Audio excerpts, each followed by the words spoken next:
আরও একটি অত্যন্ত গুরুত্বপূর্ণ সিদ্ধান্ত নিয়েছে রাজ্য মেডিকেল কাউন্সিল। मेरा सफेद तुरंत खुले, भरपूर झाग दे और इसकी स्मार्ट साइंस दे स्मार्ट केयर और फ्रेशनेस। मेरी चॉइस मेरा सफेद। সন্দীপ ঘোষকে শোকজ করা হয়েছে। আমি এই বিষয়ে আসতে চাইব। সন্দীপ ঘোষকে শোকজ করা হয়েছে।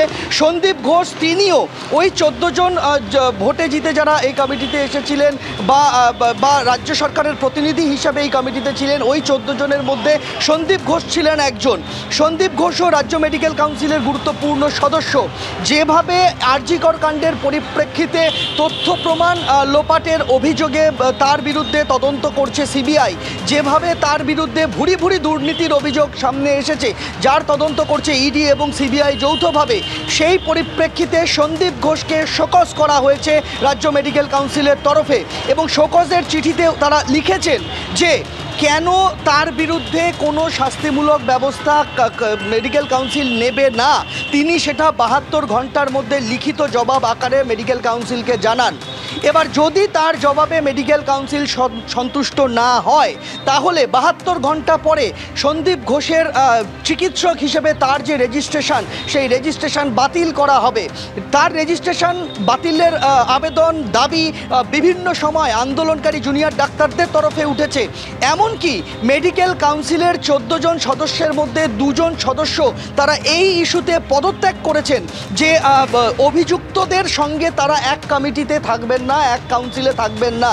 যতক্ষণ না এদের বিরুদ্ধে ব্যবস্থা নেওয়া হচ্ছে তারা তাদের পদ থেকে রিজাইন করলেন। এই মর্মে কিন্তু 2 দিন আগেই 2 গুরুত্বপূর্ণ সদস্য রাজ্য মেডিকেল কাউন্সিলের তারা পদত্যাগ করেছিলেন। এবার সেই ঘরে বাইরে প্রবল চাপের মুখে অবশেষে সুদীপ্ত রায়ের চেয়ারম্যানশিপে থাকা রাজ্য মেডিকেল কাউন্সিল এই সিদ্ধান্ত নিতে বাধ্য হলো। সুদীপ্ত রায় যিনি সঙ্গে থাকো, অর্থাৎ যেরকম খবর পাওয়া যাচ্ছে যে প্রবল চাপের মুখে অবশেষে অভিক দে বিরূপাক্ষ বিশ্বাসকে সাসপেন্ড করলো রাজ্য মেডিকেল কাউন্সিল। রাজ্য মেডিকেল কাউন্সিলের গুরুত্বপূর্ণ পদে ছিলেন অভিক দে। মেডিকেল কাউন্সিলের পিনাল ও এথিক্স কমিটির সদস্য ছিলেন বিরূপাক্ষ বিশ্বাস। চিকিৎসকের দেহ উদ্ধারের দিন আরজিকর মেডিকেলে ছিলেন অভিক দে, বিরূপাক্ষ বিশ্বাস ও ঘটনার দিন হাসপাতালে ছিলেন বলে অভিযোগ। অন্যদিকে অর্থাৎ এরই পাশাপাশি শোকজ করা হলো আরজিকর মেডিকেলে প্রাক্তন অধ্যক্ষ সন্দীপ ঘোষকেও, কারণ সন্দীপ ঘোষের বিরুদ্ধে ওঠা অভিযোগের 3 দিনের মধ্যে জবাব তলব করা হয়েছে। ব্যাখ্যা সন্তোষজনক না হলে রেজিস্ট্রেশন বাতিল করা হবে সন্দীপ ঘোষের। যেরকম আমরা বিস্তারিত তথ্য জানছিলাম আমাদের প্রতিনিধি সন্দীপ সরকারের কাছ থেকে। সন্দীপ